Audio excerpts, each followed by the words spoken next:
Praise the Lord. खुदावन यीशु मसीह के नाम से फिर एक बार हम आप सबों को इस YouTube चैनल के अंदर हफ्ते के पहले दिन आप सबों को स्वागत करते हैं। Once again, greetings to you all in the name of Yeshua the Messiah on the first day of the week. We thank God for taking care of all of us. खुदा को हम धन्यवाद करते कि खुदा ने हम सबों को अब तक ले आए और आज हम खुदा के पवित्र कलाम से एक नए विषय हम शुरू करेंगे और नए विषय के पहले भाग जो आज हम देखेंगे। Today we will start a new subject from the word of God and we will have the first part today. तो इस पहले भाग में आज का जो संदेश होगा, उस संदेश का जो विषय या संदेश विषय का नाम जो होगा तीसरी या एथानिम। तीसरी मतलब 7वां महीना। एथानिम जो है बाइबल में ये वर्ड एथानिम है, तीसरी भी कहता है। और विषय यह है तीसरी यौम तुरा। विषय का नाम है तीसरी यौम तुरा। Today we'll have this new subject called Tishri.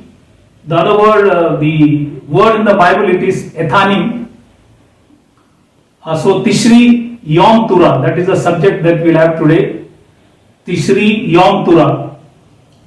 आज इसी विषय में हम लोग देखेंगे कि तीसरी यौम तुरा ये क्या है। तीसरी या एथानिम मतलब ये 7वां महीना है। एथानिम जो है ये पहला राजा 8वां अध्याय इसका 2रा वचन में आपको मिलेंगे ये। और आज हम लोग विशेष करके 23वां के 24वां दिन में हम लोग आए।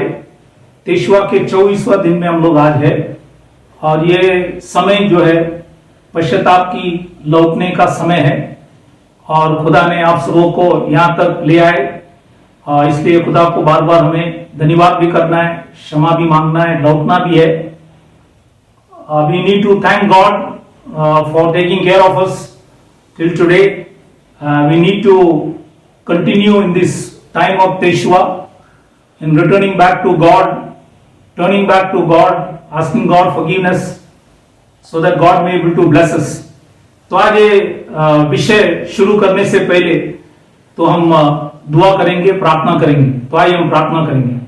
हालेलुया। खुदावन यीशु मसीह, राजाओं का राजा, प्रभुओं का प्रभु, ना बदलता परमेश्वर खुदावन, आपको हम धन्यवाद, स्तुति, आदर, सम्मान करते क्योंकि आपने हम सबों को यहां तक पहुंचाया। और आज जो विषय तीसरी या एथानिम के विषय में जो यौम तुरा है उसी के विषय में जब हम वचन से देखेंगे खुदावन, आत्मा से हमें लॉर्ड हमारी आत्मिक आंखों को खोल, हमें सिखा समझा ताकि सीखकर समझकर हम आपके करीब आए, आपके नाम की महिमा स्तुति आराधना कर सके। सबों को आशीष कर। छोटी सी विनंती खुदावन यीशु मसीह के नाम से मांगता हूं, सुन कबूल कर, आमीन। तो आप सभी से विनंती है कि ये विषय को समझ के लेने की कोशिश करना। जब आप समय समझेंगे तो बहुत आशीष होगा। ये तीसरी जो वर्ड है ये बाइबल में तो नहीं है, लेकिन बाइबल में जो वर्ड है वो है एथानिम। तो तीसरी या एथानिम जो शब्द है, खास करके एथानिम जो है पहला राजा 8वां अध्याय 2रा वचन में आपको मिलेंगे।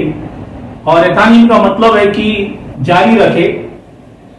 तो आज ये 7वां जो महीना है ये पवित्र पंचांग के अनुसार है और नागरिक पंचांग के अनुसार ये आज ये नया साल शुरू होगा, नया साल है। और इसलिए ये 7वां जो महीना अब सितंबर 18 को शुरू होगा। तो अभी भी हम लोग एलूल महीने में है, तो ये सितंबर 18 तारीख को शुरू होंगे। तो this word Tishri it's not in the Bible but the other word is Ethanim that you see in 1 king chapter 8 verse 2. Ethanim means to continue. So we are now entering to the 7th month. Today we are in the 24th day of the 6th month, time of Teshwa. and on 18th September we'll be entering to the 7th month, and that is the subject that we are preaching, because on the 7th month there are 3 feasts in the Bible. One is the feast of trumpet, second is the feast of atonement, and third is the feast of tabernacle, that is called Sukkot.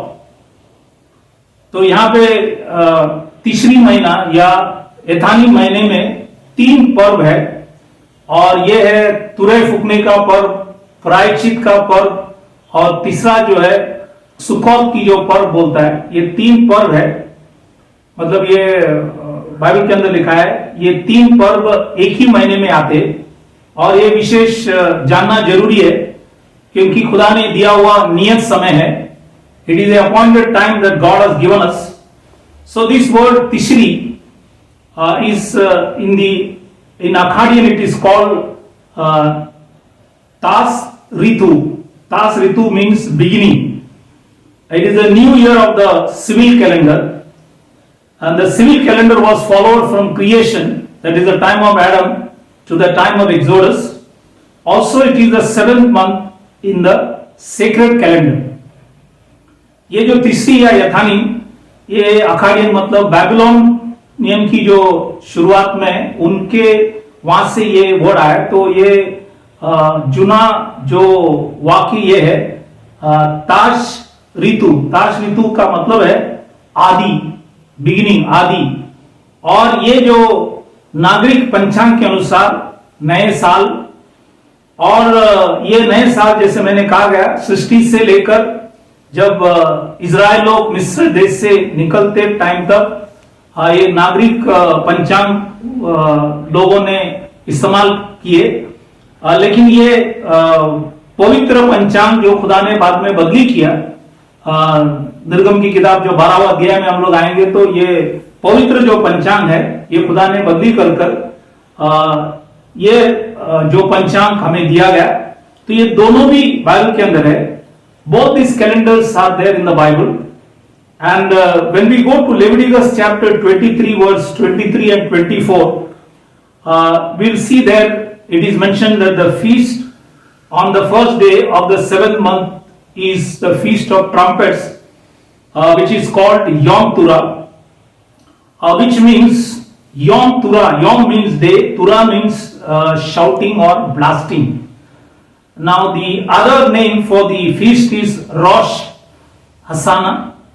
Rosh Hashanah is the other word that is used for Yom Turah. Rosh means head, Ha is the, and Shana is ear. This is what the meaning of Rosh Hashanah. Once again I say Rosh means head, Ha means the, and Shana means the ear. Now as I said, this year this 7th month Rosh Hashanah starts on September 18th. So keep that in mind. यहाँ पे जो levy की किताब 23वां अध्याय 23 और 24 वचन जब हम लोग पढ़ता है, खुदा ने इजरायली लोगों से कहा था कि ये 7वें महीने के पहले दिन तुरई फूकने का समय है, और ये जो वर्ड तुरई फूकने का समय उसी को कहता है यौम तुरा। और इसका मतलब है कि यौम तुरा, यौम मतलब दिन, तुरा मतलब चिल्लाना या जय जयकार करना। और इसका दूसरा जो वाक्य है ये है रोश हसाना। इसको यौम तुरा भी बोलता है, रोश हसाना भी बोलता है। रोश का मतलब है सर या मुख्य, और हा मतलब इंग्लिश में ये वर्ड है दी, और शना मतलब साल। रोश हसाना मतलब साल का जो सर है, मतलब साल का शुरुआत या साल का जो आदि है, तो उसी के विषय में ये लिखा गया। Now there are 3 important things of Tishri or Ethanim new year. That is one is the creation of the world was in the new year, that is in the month of Tishri, that is the beginning. And the second is the manifestation of God's kingship also in the new year. And the third is the judgment of the world will also come towards the end. when the tribulation is going to be complete, that time the judgment, that will also happen in this month. So the judgment will also happen on this month. So these are three things that is important: the creation, the manifestation and the judgment. यहाँ पे तीन मुख्य बात ये है कि ये 7वां महीना या साल की शुरुआत, ये तीन चीज यहाँ पे, एक है जगत का सृष्टि, खुदा ने शुरुआत में ये महीने में किया गया, मतलब ये है साल की शुरुआत। और दूसरा बात ये कि राजा का जो प्रदर्शन है और या घोषणा कि खुदा यीशु मसीह सब चीज के ऊपर राज कर रहे, तो उनका वो राजा है, उसका प्रदर्शन और घोषणा भी ये नए साल से शुरू हुआ है। और जब का अंत जब आएंगे आखिरी में, मतलब 7 साल के तकलीफ के बाद, तो जगत का जो न्याय भी ये नए साल जब होगा तभी होगा ये। तो ये तीनों बात को याद रखना है कि ये तीनों बात खुदा ने इस वचन के द्वारा हमें याद दिलाता है। इसलिए ये पंचांग को जानना जरूरी है। ये दोनों पंचांग हमें ध्यान रखते हुए खुदा के वचन को समझना जरूरी है, क्योंकि दोनों पंचांग खुदा ने वचन के अंदर लिखा है, क्योंकि समय और काल बदली करने का अधिकार खुदा व यीशु मसीह के हाथ में। इसलिए इस बातों को समझना जरूरी है, because God has the power to change seasons and times, and that's why both these calendars are important, the civil calendar as well as the sacred calendar. In the message that I spoke about Teshuvah and Elul, I showed you the calendar. You can keep it and always refer to it so that you may know the time that we are living in, so that God may be able to bless us. तो आज हमने ये बातों को यहाँ पे हमने देखा। अब हम विशेष करके ये जो तुरहे फूकने का समय, मतलब मसीह का आगमन के विषय को दर्शाते हैं। तो ये आगमन के विषय में हम लोग आज मेन सब्जेक्ट, क्योंकि आगमन के विषय में जानना जरूरी है, क्योंकि हम लोग बहुत करीब आए। खुदावंद यीशु मसीह का आगमन बहुत करीब इसलिए है क्योंकि इजराइल का 70 साल हो चुका है। बाइबल के अंदर लिखा है इजराइल 70 साल उनका हो चुका है। और जैसे जानते हैं कि 2017 जुबली का साल था, 2018 में इजराइल लोग 70 साल लोग ने परिपूर्ण किया। तो इसलिए अब जो है समय बहुत करीब है खुदावन यीशु मसीह का आगमन। तो उसी के विषय में कई बातों को आज हम लोग इस वचन से देखेंगे, क्योंकि जैसे मैंने कहा कि सितंबर 18 तारीख को ये जो 7वां महीना जो शुरू होता है, तो इसलिए इसको जानना बहुत जरूरी है।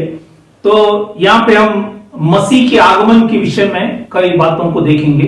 Today will see about the coming of Messiah on this subject, because we are very near, because Israel has come back into the land. Israel is God's timepiece, and 2017 was the Jubilee. 2018 was the year when Israel completed 70 years. So we need to be careful, because Israel is our timepiece, and we are very close to the coming of Messiah, as he has mentioned in the scriptures. And today we will see from the scriptures about the coming of Messiah. All the relevant scriptures we'll see today. आज हम मसीह के आगमन के विषय में खुदा के पवित्र कलाम से कई वचनों को देखेंगे। तो मेन जो विषय आज जो है, मैंने आपको अर्थ और 7वां महीने के विषय में कई बातों को बताया। दूसरा चीज ये है कि मसीह के आगमन के विषय में हम कई बातों को देखेंगे।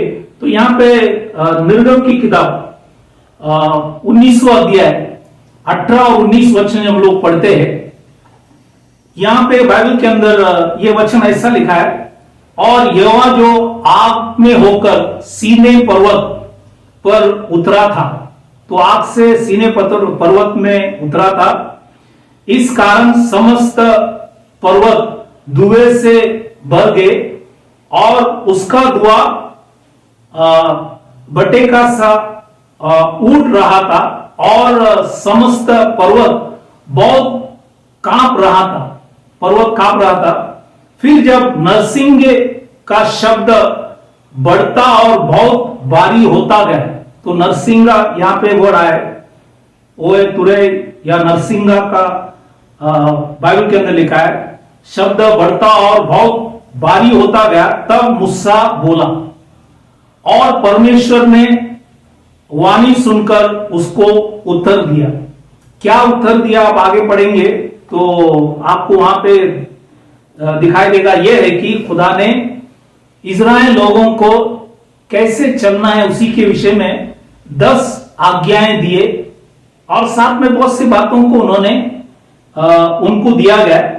इसलिए वहां पे बाइबल के अंदर लिखा है कि ये जो यहोवा की जो आग में होकर सीने पर्वत पर उतरा था, ये भी एक आगमन था। और उस टाइम खुदा ने बाइबल के अंदर लिखा है मूसा को 10 आज्ञा दिया गया। तो यहां पे भी बाइबल के अंदर लिखा है नरसिंह का शब्द सुनने में आया, मतलब नरसिंह का मतलब बाइबल के अंदर लिखा है वही इंपॉर्टेंट बात ये। और ये बाइबल के अंदर लिखा है, ये नरसिंह का बाइबल के अंदर लिखा है बढ़ता और बहुत भारी होता गया। और वो जो वर्ड है बढ़ता और भारी होना, मतलब ये है हिब्रानी भाषा के अंदर लिखा है कि टेकिया गेडोला। टेकिया गेडोला मतलब ये जो नरसिंह का आवाज है बढ़ने लगी। और उस टाइम खुदा ने इजराइल लोगों को 10 आज्ञा दिया गया। ये है जुना करार से हम पढ़ते हैं। So now will see the coming of Messiah. Will see the first scripture in the book of Exodus chapter 19 verse 18 and 19 says, and Mount Sinai was altogether on a smoke, because the Lord descended upon it in fire, and the smoke therefore ascended as the smoke of a furnace, and the whole mount quaked greatly. And when the voice of the trumpet sounded long, and that word trumpet sounded long, waxed louder and louder, it's called in Hebrew Tekiah Gedolah. When the trumpet is louder and louder, it is called Tekiah Gedolah. And that time Moses spoke and God answered him by a voice. Now in this is also the coming of Yahweh on the Mount Sinai. So here when he came, he spoke to Moses and gave them 10 commandments to the people of Israel. Now that's what we see here during the blowing of the trumpet. God spoke. This was a heavenly trumpet, and God spoke and gave them 10 commandments.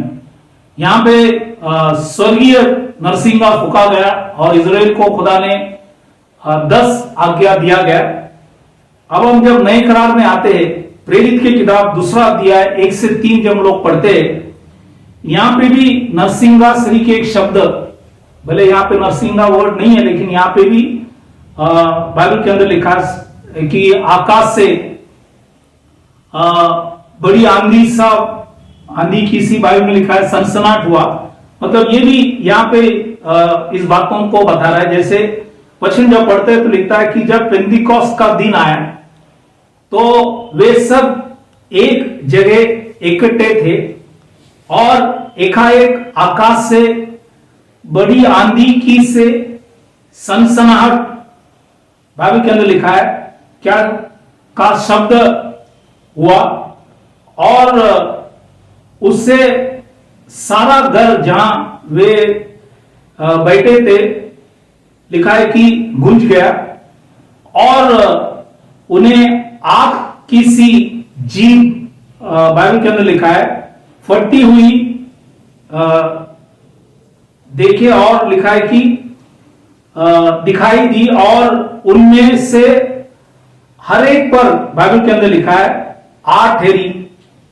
तो ये नए ग्रह के अंदर भी जब ये भी वहां पे लिखा है कि आकाश से बड़ी आंधी की सी सनसनाहट का शब्द हुआ। यहां पे क्या हुआ कि खुदा ने वहां पे उन्हें पवित्र आत्मा दिया गया और बाइबल के अंदर लिखा है, वहां पे आप आगे पढ़ेंगे तो वहां पे मंडली को, जैसे इजराइल को 10 आज्ञा दिया, यहां पे मंडली को 14 आज्ञाएं दिया गया।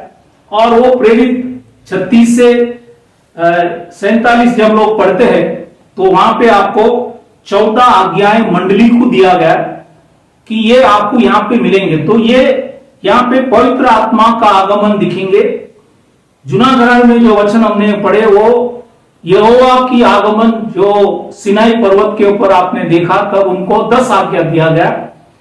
यहां पे पवित्र आत्मा की आगमन जब हुए तब इजराइल को जैसा दिया गया वैसे यहां पे मंडलियों को 14 आज्ञाएं दिया गया।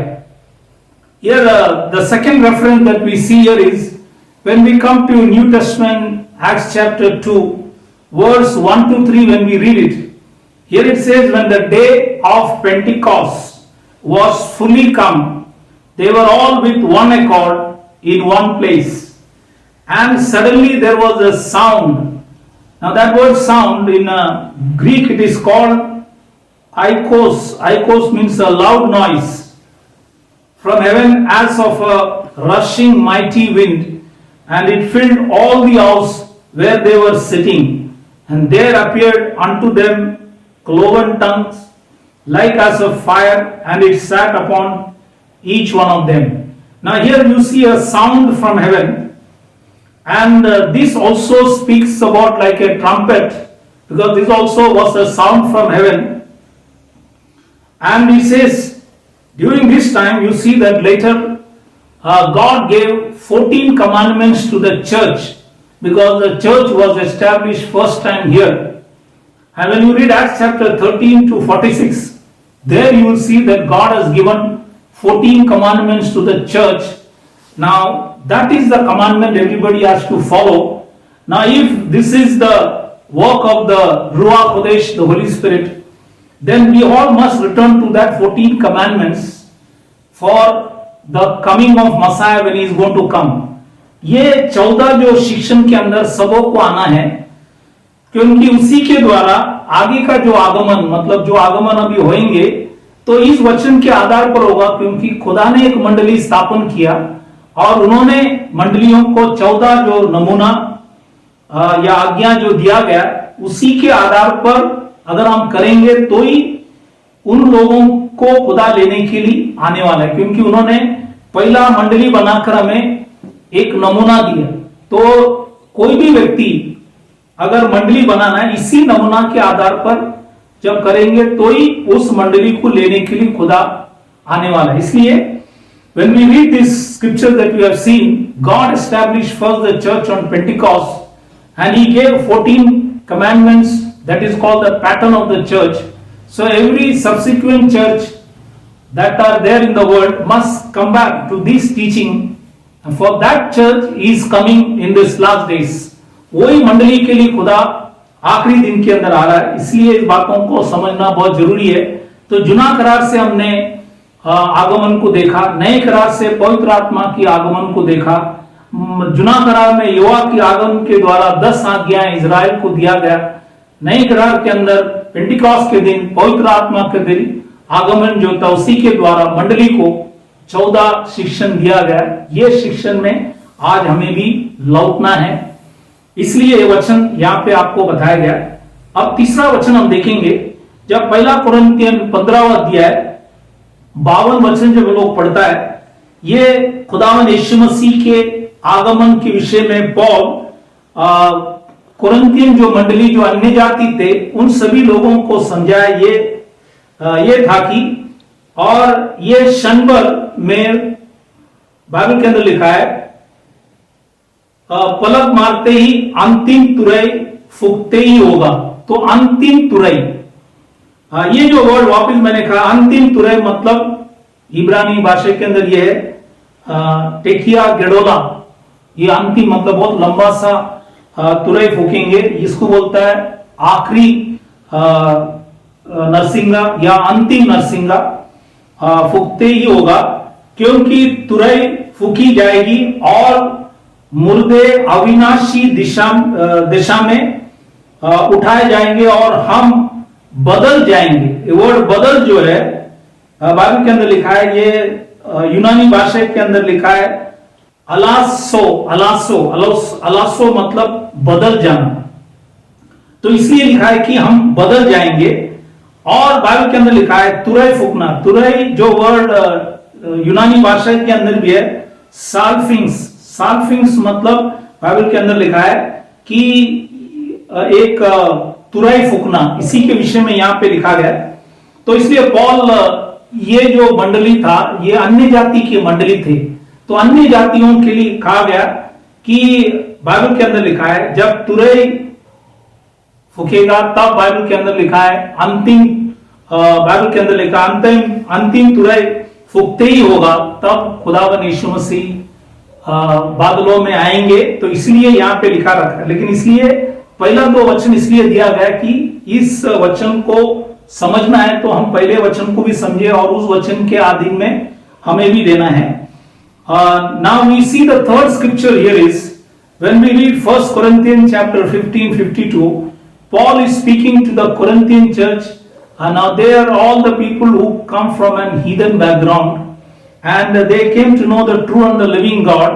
And Paul, while speaking to them, spoke in 1 Corinthians chapter 15:52, in a moment, in the twinkling of an eye, at the last trump. That word last trump is called in Hebrew, it is called tekia gedola, because that is sounding too long, loudest and longest. For the trumpet shall sound, and the dead shall be raised incorruptible, and we shall be changed. The word trumpet in the Greek, it is called salfix. Salfix means quivering or reverberation. It's a sound, that's what it says. And it says we shall be changed. The word change in the Greek, it is called alaso. Alaso means to transform. Now if the last trump is going to come in the last trump, then we have to be in the church that God established on the day of Pentecost to hear the last trump, because he established a church. That is the standard that he laid. So we got to be in that teachings, in that doctrine, so that God may be gracious to us, because he is coming to pick up that church which he established on the day of Pentecost. Therefore our teaching should be in accordance with that word. तो आज हमें अगर खुदा की आगमन के समय अगर जाना है तो हमें पहले जो मंडली बनाया उसी के आधार पर हम जब सब बातों को करेंगे तो ही वो हमें उठाएंगे। तो इसलिए इस वचन को यहाँ पे बताया गया। चौथा वचन जो आपको बताना ये है, पहला तस्सलोनिका 4:17 हम लोग पढ़ता है। यहाँ पे पॉल एक दूसरा मंडली है तस्सलोनिका मंडली को भी अलग अलग मंडली को पॉल समझाते गए। यहाँ पे इन मंडलियों को लिखा गया और ये उनके लिए भी था और हमें भी आज हम पढ़ते तो हमारे लिए भी है। तो लिखा गया कि पहला तस्सलोनिका 4:17 में लिखता है, तब हम जो जीवित और बचे रहेंगे उनके साथ बादलों पर उठा लिए जाएंगे। ये उठा लिए जाएंगे वर्ड जो है इंग्लिश में कॉट अप, ये उठा लिए मतलब ये यूनानी भाषा में हरपाजो जो वर्ड है, और लिखा है कि उठा लिए जाएंगे कि हवा में प्रभु से मिले और इस रीति से हम सदा प्रभु के साथ रहेंगे। तो यहां पे जो लिखा है उठा लिए, मैंने कहा कि हरपाजो। अब बहुत से लोग रैप्चर वर्ड बोलते हैं। अब ये रैप्चर वर्ड ना हिब्रानी है ना यूनानी है, लेकिन ये लतनी भाषा जो बोलता है, इंग्लिश में लिखा है लैटिन। ये लतनी भाषा में जो वर्ड था वो है रप्टस से आया रैप्चर। तो इसलिए बहुत से लोग रैप्चर वर्ड यूज करते हैं, लेकिन असली में जो वर्ड होना चाहिए हरपाजो। तो आज हम हरपाजो के लिए रोज तैयारी करें, इसलिए इस वचन को जानना बहुत जरूरी है ताकि प्रभु आप सबों को आशीष करे। In 1 Thessalonica chapter 4:17, Paul, while speaking to the Thessalonican church. Here he is speaking to them and saying in 1 Thessalonica 4:17 says, then we which are alive and remain shall be caught up. That word caught up, as I said, it is called harpazo, catch away. Harpazo, together with them in the clouds to meet the Lord in the air, and so shall we ever be with the Lord. Now the other word, normally most of the people uses the word rapture. Now that is not a Greek or Hebrew word. Now rapture is a Latin word. It has come from the original word is raptus. From the word raptus came rapture. So that's why you see that that is a Latin word. No harm in using it because we have seen in the Bible, Hebrew, Greek and Latin is mentioned in the Bible. तो ये लतीनी जो word है rapture भी वापर करना कोई गलत नहीं है, क्योंकि बाइबल के अंदर तीनों भाषा के विषय में लिखा गया कि हिब्रानी भाषा है, यूनानी भाषा है और लैटिनी जो भाषा है वो भी है। तो इसलिए इस बातों को समझ के लेना वचन से। तो आज हम हरपाजों के लिए अपनी तैयारी करें। हम मसीह आते टाइम हमें जाना है, क्योंकि अगर नहीं जाएंगे तो हम लोग 7 साल के तकलीफ में चले जाएंगे। In the harpazo, if we don't go, then we will go into the 7 years of tribulation. Therefore, we must prepare ourselves for this harpazo, for catching away when he is going to come. पांचवा वचन जो यीशु मसीह के आगमन के विषय में आपको याद दिलाना यह है। अब पॉल एफिसियन मंडली को, यस, अलग अलग मंडलियों को लिख रहा है, लेकिन आज हमें इस सारी बातों को वचन में लिखा है, हमको देखने में आता है। इसलिए आज एफिसियन मंडली से जब पॉल उनको प्रचार किए तो उनसे क्या कहा, देखो एफिसियंस की किताब 5वां अध्याय 25वां वचन 30 और 32, ये तीनों वचन हम लोग पढ़ते हैं। 25 में लिखता है, जैसा मसीह ने भी कलेसिया से प्रेम किया। तो खुदा ने बाइबल के अंदर लिखा है कलेसिया से प्रेम किया। दूसरी बात 30 में लिखता है, इसलिए कि हम उसके देह के अंग है, उसके शरीर या मांस, उसके हड्डियों। अब ये हिंदी में आप पढ़ेंगे, वो हड्डियों वर्ड वहां पे नहीं है, ये जानना बहुत जरूरी है, क्योंकि ये अगर आप जानेंगे तो आज आपको समझ में हड्डियों मतलब मंडली को कहा कि ये हड्डियों हैं, इसलिए इसको जानना वचन बहुत इंपॉर्टेंट है, क्योंकि आज हम मसीह का शरीर है, हम वधु नहीं है, इसलिए इस बातों को समझना बहुत जरूरी है। और तीसरा बात ये पॉल ने वहां पे ये भी लिखा गया, ये बात तो बड़ा है, बाइबल के अंदर लिखा है, ये बेद तो बड़ा है। ये जो बेद पॉल लिखता है, बेद तो बड़ा है, पर मैं यहां मसीह और कलेसिया की विषय में कहता हूं। तो यहां पे वो मसीह और कलेसिया के विषय में बताया।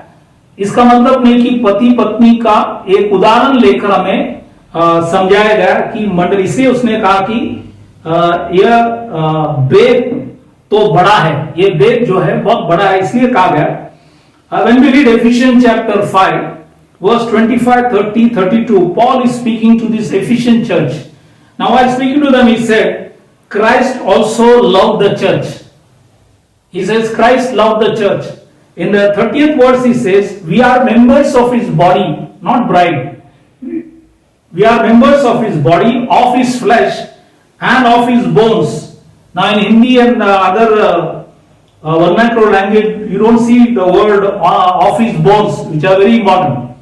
Then he says in the 32nd verse, says, this is a great mystery, but I speak concerning Christ and the church. So a lot of people have misunderstood this as husband and wife, and they call church the bride, but it is not so. He has given an example of husband and wife, example he has given, but he says here, I show you a great mystery, that is speaking concerning Christ and the church. Now how husband and wife, how they love each other, concerned about each other, in the same way God elaborated it regarding Christ and the church. आज इस अध्याय के अंदर हमें मसीह और Bible के अंदर लिखा है कलेसिया के विषय में, हमें प्रेम के विषय में और कैसे हमें रहना है, इसी के विषय में उन्होंने यहाँ पे बताया गया। अब हम 6वें वचन में जाएंगे।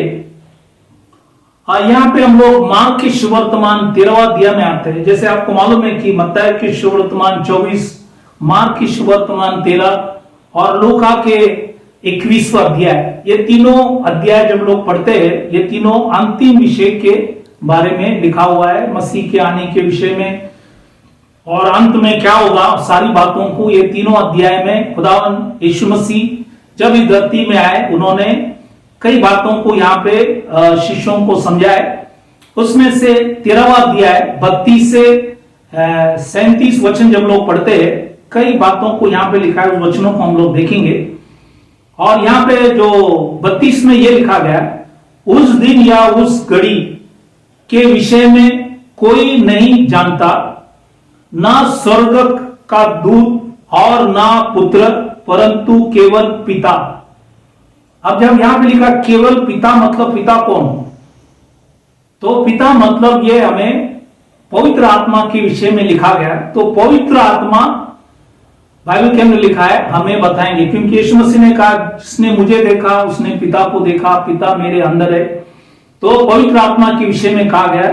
इसी के जुड़ा हुआ एक वचन मैं आपको और भी बताना चाहता हूं, वो है 1 कुरिन्थियन 2 अध्याय 10वां वचन में पौल कुरिन्थियन को आत्मा के विषय में जब समझाया तो ये लिखा गया।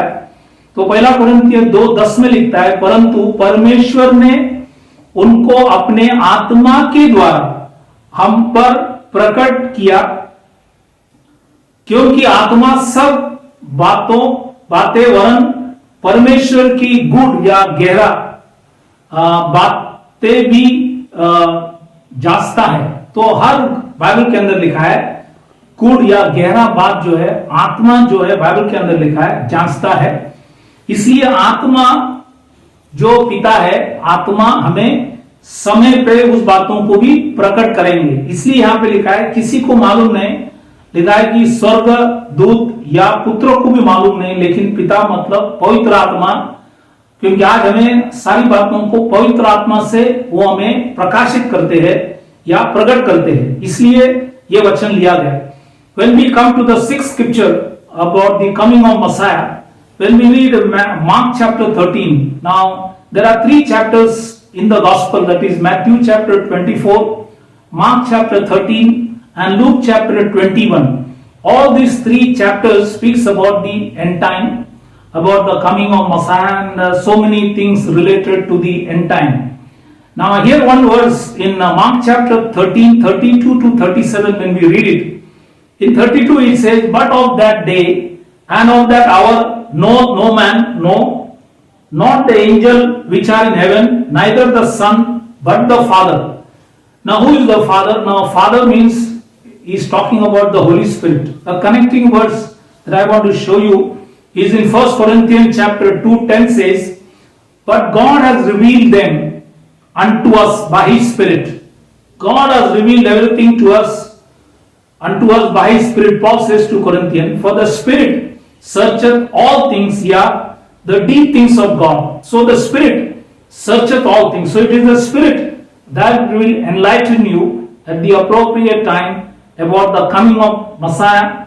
You will know the coming, because the Spirit knows everything, and He will guide you if we live a life that is in accordance with His word.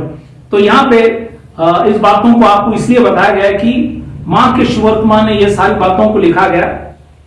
दूसरा एक विशेष चीज वही मार्क 13 में जब हम लोग 33 में आता है, तो वहां पे 3 बार ये जो वर्ड लिखा गया, जागते या जागना। ये वर्ड जागना वॉच इंग्लिश में है, ये यूनानी भाषा के अंदर लिखा है ग्रेगोरियो। ग्रेगोरियो मतलब कि जागना या जागरूक रहना। तो अभी हमें जागरूक रहने का समय है, क्योंकि अगर हम समय को नहीं पहचाने तो यीशु मसीह आकर भी चले जाएंगे। इसलिए जागरूक रहने का समय, इसलिए 3 बार यहाँ पे लिखा गया जागते रहो। और यहाँ पे ये वचन 33 में लिखता है, देखो जागते और प्रार्थना करते रहो। तो यह समय जागना और प्रार्थना करना, क्योंकि तुम नहीं जानते कि वह समय कब आएगा। और लिखा है कि 35 में लिखता है, इसलिए जागते रहो क्योंकि तुम नहीं जानते कि घर का स्वामी कब आएगा,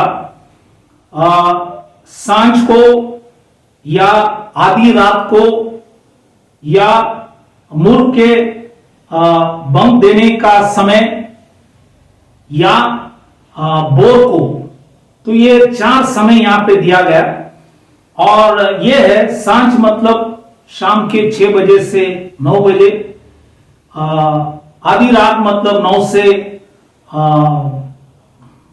आधी रात 9 बजे से आधी रात, और मूर्ख का समय मतलब यह है कि आधी रात से 3 बजे तक, और बोर मतलब 3 से 6, ऐसा समय बाइबल के अंदर लिखा गया। तो ये 4 समय भी खुदा ने यहाँ पे याद दिलाया गया। Now when we read further in the book of Mark chapter 13 verse 33 till the end, you will see that 3 times the word watch is written. Watch and pray. Now the word watch in Greek, it is called Gregorio.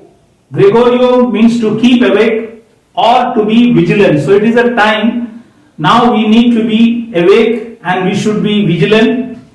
Why? Because in Mark 13:33 says, take ye heed, watch and pray, for you know not when the time is. Then in Mark 13:35 says, watch ye therefore, for you know not when the master of the house cometh, at even, at midnight, or at cock crowing, or in the morning. So the even is from 6 p.m. to 9 p.m. Midnight is 9 p.m. to midnight. Cock crowing is midnight to 3 a.m. and in the morning it is 3 a.m. to 6 a.m. So these are the 4 timings also mentioned here. Therefore we need to be watchful and also spending time in prayer and returning back to God.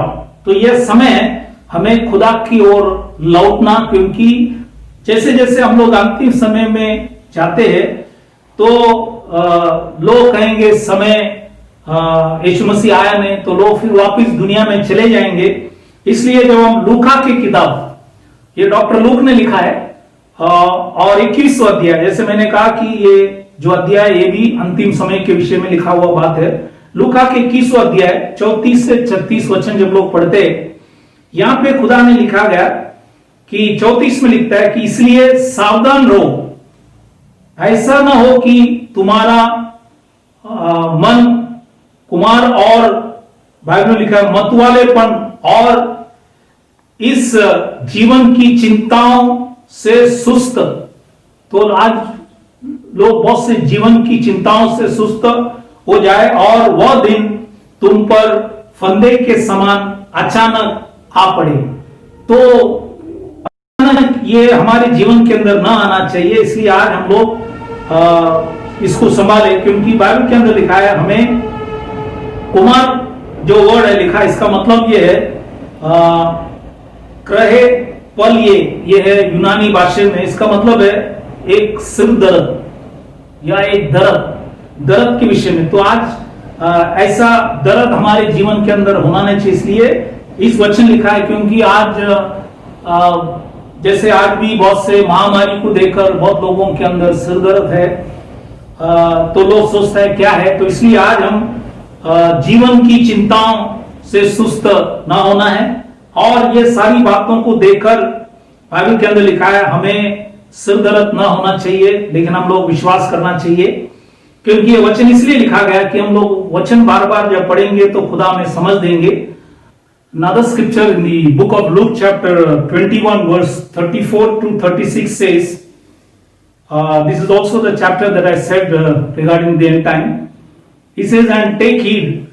Luke 21:34 to 36 says, and take heed to yourself, lest at any time your heart be overcharged with surfeiting. That is the Greek word is karepalye, means headache of pain, of drunkenness. So it says overcharged with surfeiting and drunkenness and cares of this life, and so that day come upon you unaware. So that's why we got to be careful that we must spend time in watching and praying, so that the cares of this world and the pains that we see today in the world should not be a problem, but we must read the word so that God may give us courage and strength to withstand all the wiles of the devil.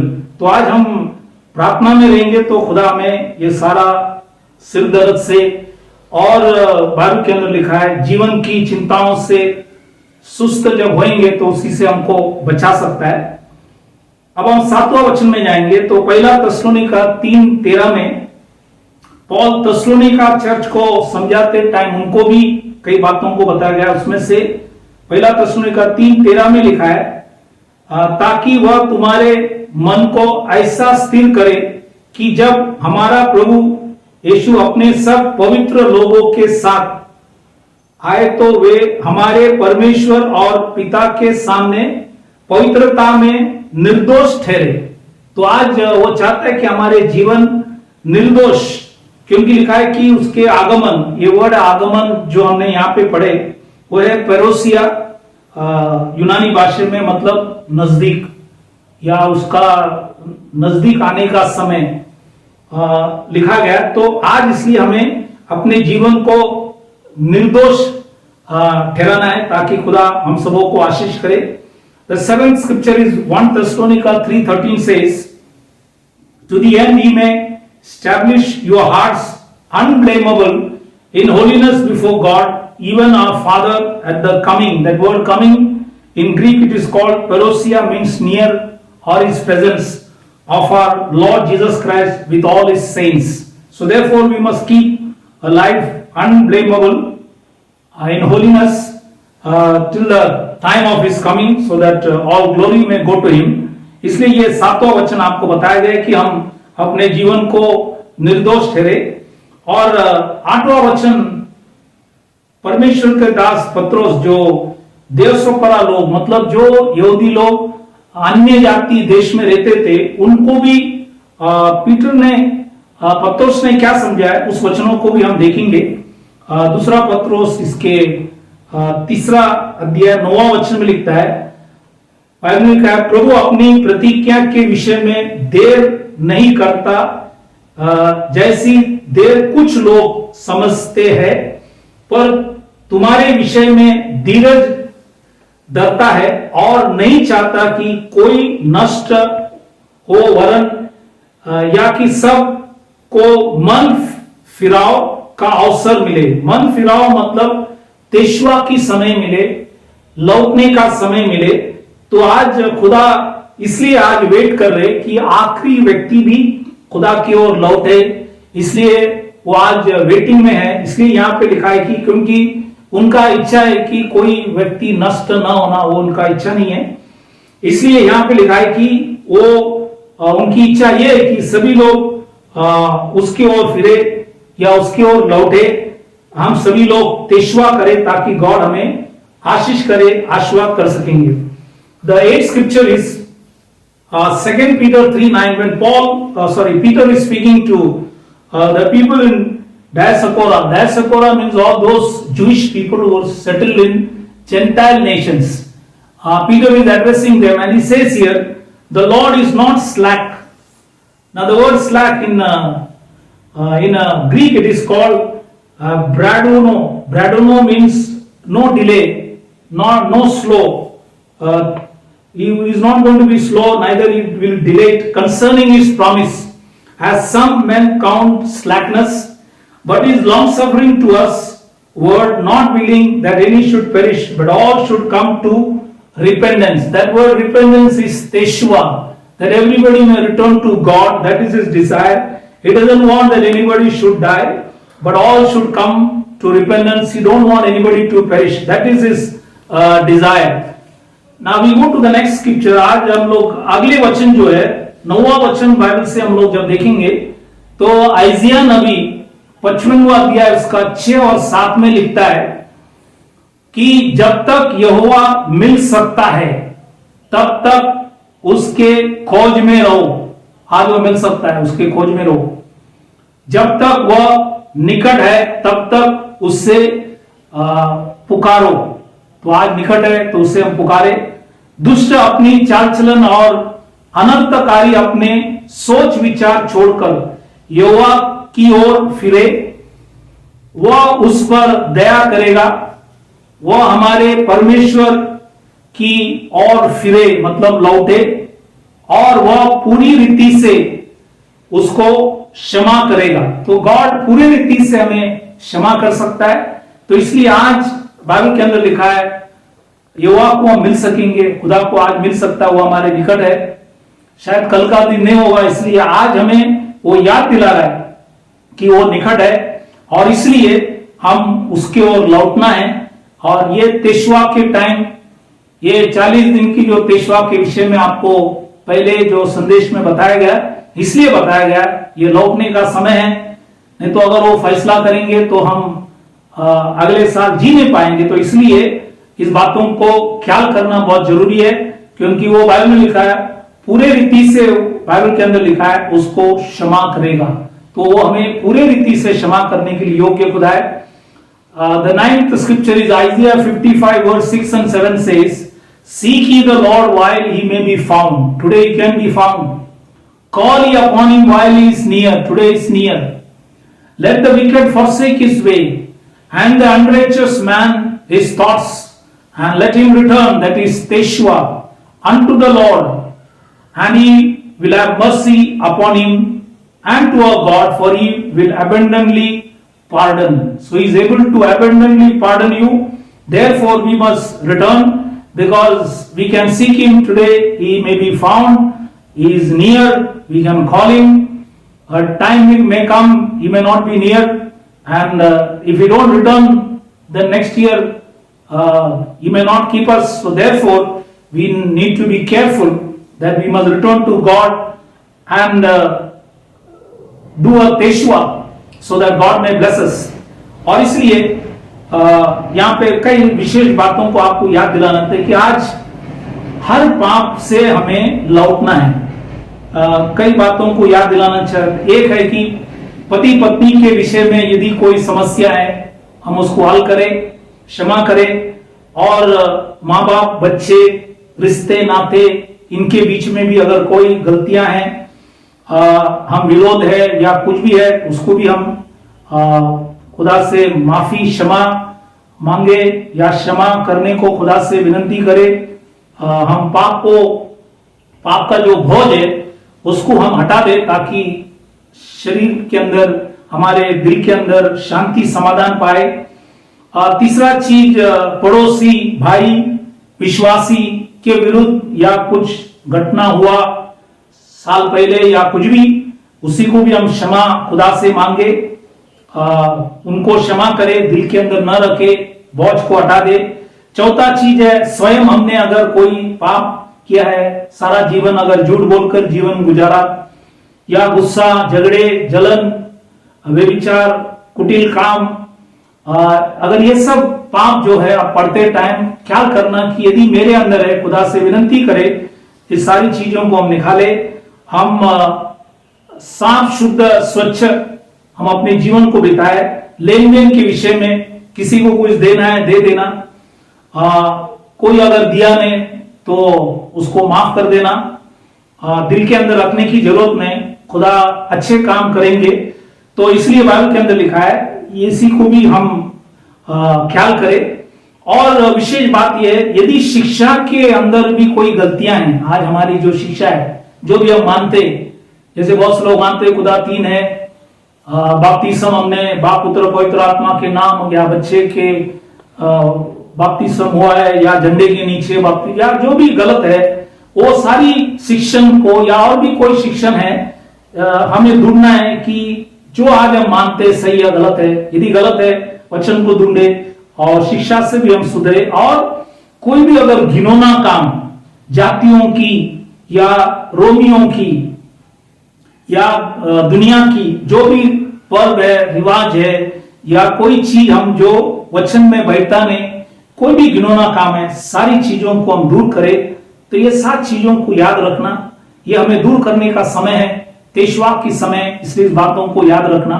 So today we need to turn back from whatever sins that we have committed, whether it is husband, wife, whatever problems maybe there, solve it, forgive one another, so that God may have mercy. If there is parents, children, relations, anything wrong, anything in your heart, leave it, forgive. Or fellow citizens, brothers, believers, if there is anything between them, that also you need to ask God forgiveness, forgive them. Whatever sins are there, remove it so that it may not be a great burden in your life, because if it remains in your heart, it will be a burden that can lead to sickness and all kind of problems. Therefore, the fourth thing is individually, if you have committed any sin like lie, because many times we live all the time in lie, speaking lies, or anger, or fighting, jealousy, fornication, adultery, all kind of evil things, whatever are there, we may ask God forgiveness, forgive others, let us be clean and clear. Whatever we have taken from somebody, give it back. Whatever is to be given, give and take. Whatever is there, clear it, everything. Don't keep anything of anybody. And keep clean and clear so that God may have mercy upon us. If there is any doctrine that is not right, like today a lot of people believe God is three or two, or baptism in the name of Father, Son, Holy Ghost, or child baptism, or flag baptism, or any other teachings which are not right, check yourself and do what is right, correct yourself, come back to the apostolic teaching. So that also you need to check and correct, because this is a time to correct yourself. And lastly, the seventh thing is, if there is any abominations, that is pagan worship or Roman or heathen, all these festivals of the world, festivals of the nations, if you are following any of those things which are not right, then it is time. It is called Bible, in the Bible it's an abomination. You may turn back to God, do all that which is right in His sight, that He may be able to bless us. So this is the time of Teshwa, we may be careful. The last scripture, आखिरी जो वचन है, प्रकाशित वाक्य 4 पहला वचन जब पढ़ता है, ये 7 कलीसिया के बाद लिखा हुआ वचन है. इसमें एक विशेष बात यहाँ पे लिखा गया, ये था, वहां पे लिखा है कि युवान ने बाइबल के अंदर लिखा है, तुरई जो फुकते का समय यहाँ पे भी लिखा गया, इसलिए लिखा गया यहाँ पे 4 अध्याय पहला वचन. ये सही बोलेगा तो जो मंडली जब लौदीकिया की कलीसिया की आखिरी वचन होना चाहिए था, लेकिन यहाँ पे ये 4 वचन पहला अध्याय, ये आखिरी वचन होना चाहिए मंडली का, क्योंकि यहाँ पे लिखा गया, इन बातों के बाद जो मैंने दृष्टि की तो क्या देखता हुआ कि स्वर्ग में एक द्वार खुला हुआ है, स्वर्ग की द्वार खुला हुआ है, और जिसको मैंने पहले तुरैस के से शब्द से अपने साथ बातें करते सुना था, वह कहता है, यहां ऊपर आ जा. ये जो वर्ड है, यहां ऊपर आ जा, ये वाक्य लेगा आपके कान में, आखिरी बार सुनेंगे जब खुदा आपको उसके आगमन के टाइम बुलाने के लिए जब आएंगे, तब यही वचन आप सुनेंगे, यहां ऊपर आ जाओ. तो आज खुदा ये बाइबल के अंदर लिखा है, तुरई फूकने का समय, यौम तुरा के समय, रोश हसाने के समय, खुदा एक दिन आपको बुलाने के लिए आएंगे. इसलिए हम अपने आप को साफ शुद्ध रखे, अपने कपड़े के अंदर जितने भी दाग है, सारे दागों को हम निकाल दे, ताकि हम जब खुदा आएंगे जाने के लिए योग्य पात्र परमेश्वर में ठहरा सकेंगे. The last 10th scripture is when we read Revelation chapter 4:1. Now this scripture should have been the last scripture of the 3rd chapter, because that is the 2nd chapter, 3rd chapter is the 7 churches.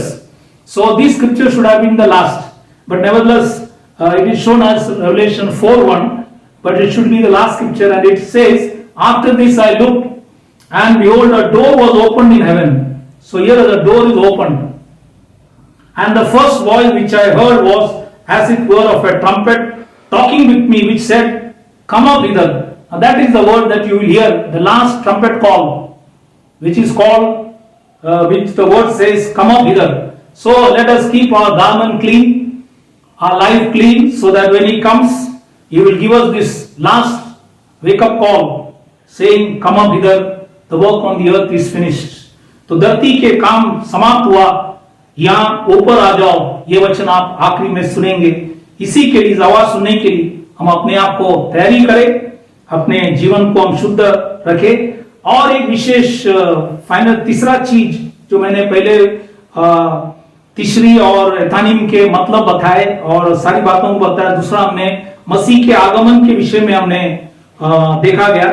अब हम ये 7वां महीने में जब हम वचन पढ़ते तो वहां पे एक उपवास भी होते थे 7वां महीने में। जैसे आप जकरिया 7वां अध्याय 5वें वचन जब पढ़ेंगे और जकरिया के 8वां अध्याय 19वां वचन जब पढ़ेंगे, वहां पे लिखा है कि 7वां महीने में इजरायली लोग उपवास करते थे। उसका कारण क्या था?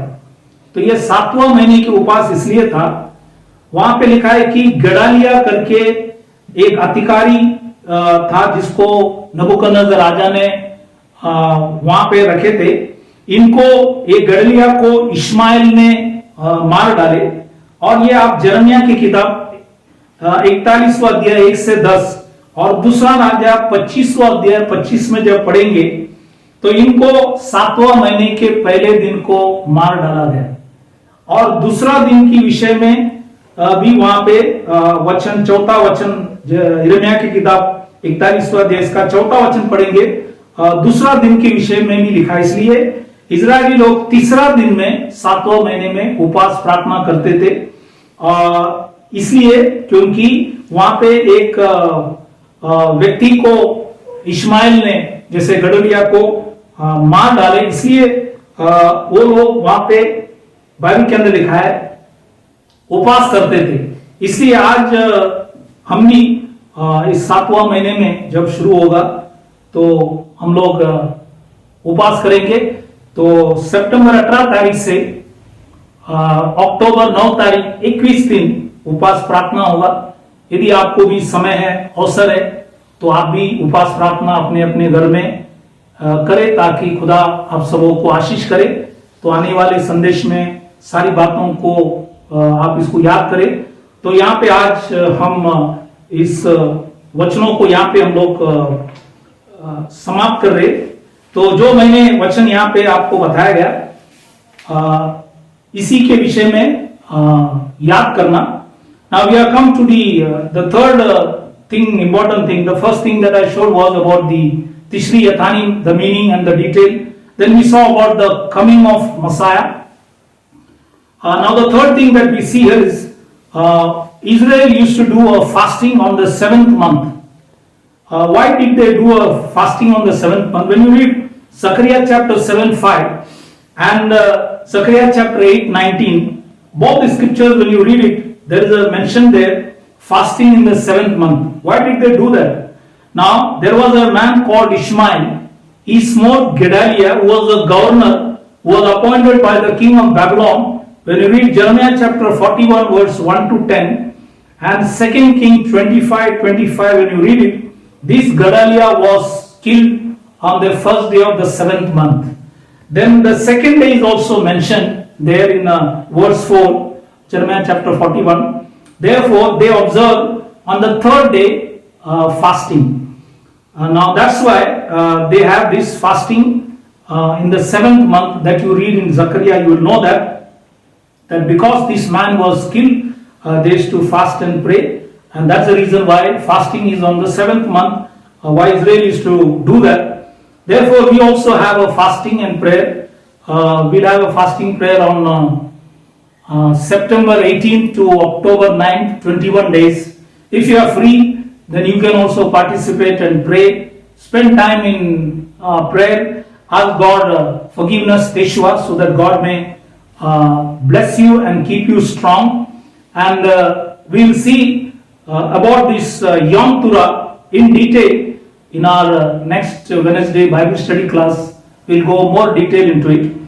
अगले बुधवार को जब बाइबल स्टडी होगा तब हम इसके विषय में और भी विस्तार से कई बातों को वचन से देखेंगे ताकि खुदा आप सबों को आशीष करे, आशीर्वाद करे। तो आज ये पहला जो भाग है हम यहाँ पे समाप्त कर रहे। तो हम समाप्त जब करते हैं तो हम लोग आज हफ्ते के पहले दिन है, हम सभी लोगों के लिए दुआ करेंगे ताकि खुदा सबों को आशीष करे, आशीर्वाद करे। As we come to the close of this first part of this message on Tishri Yom Torah, we'll pray for all of them who are there, and if anybody has got any problems, you can stand up, lift up your hands, bow down your heads, we'll pray. आज किसी को अगर कोई भी समस्या है, अपने हाथों को उठाए, दिल के अंदर विश्वास करे, खुदा के सामने हम अपने सिरों को झुकाए ताकि खुदा हमारी विनती प्रार्थना सुन सकेंगे। तो आइए हम प्रार्थना करेंगे। खुदावन यीशु मसीह, राजाओं का राजा, प्रभुओं का प्रभु, इस समय के लिए खुदावन तुझे धन्यवाद देते। आज की जो संदेश, जो 7वां महीना तिशरी यौम तुरा के विषय में खुदावन तुझे धन्यवाद देते।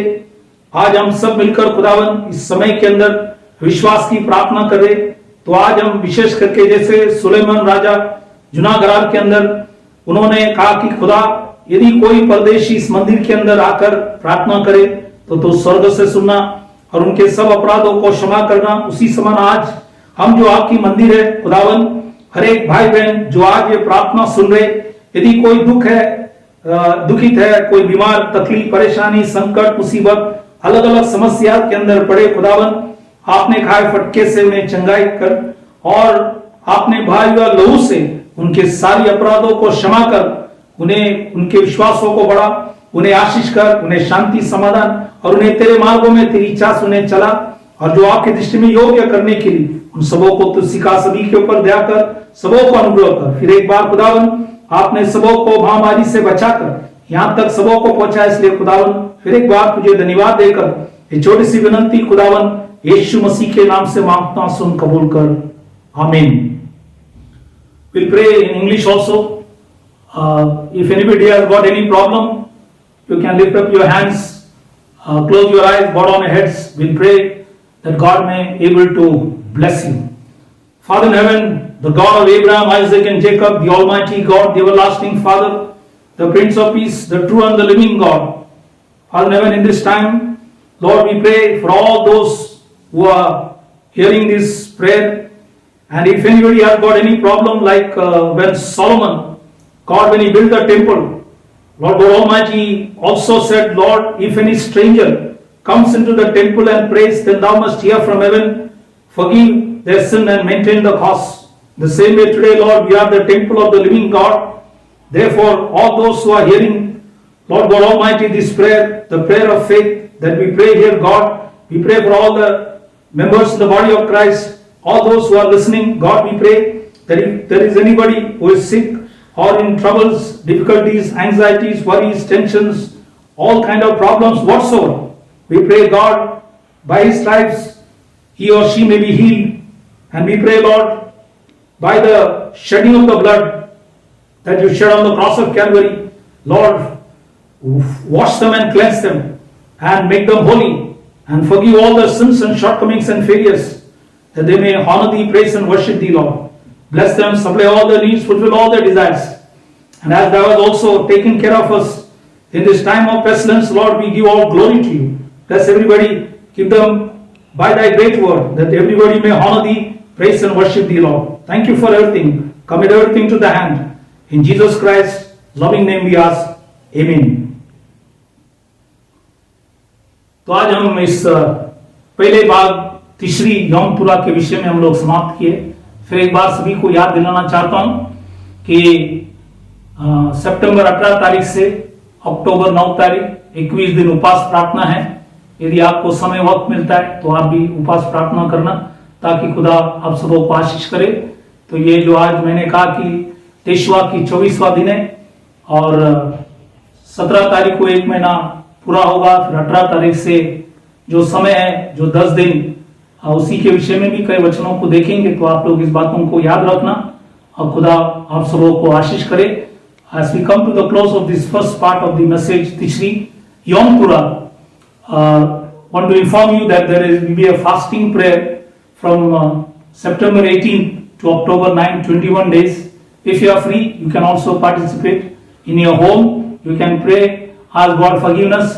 Remember all these scriptures that you heard, that God may turn back and bless your life and honor thee the rest of the days of your life. Thank you very much. God bless you. Praise the Lord.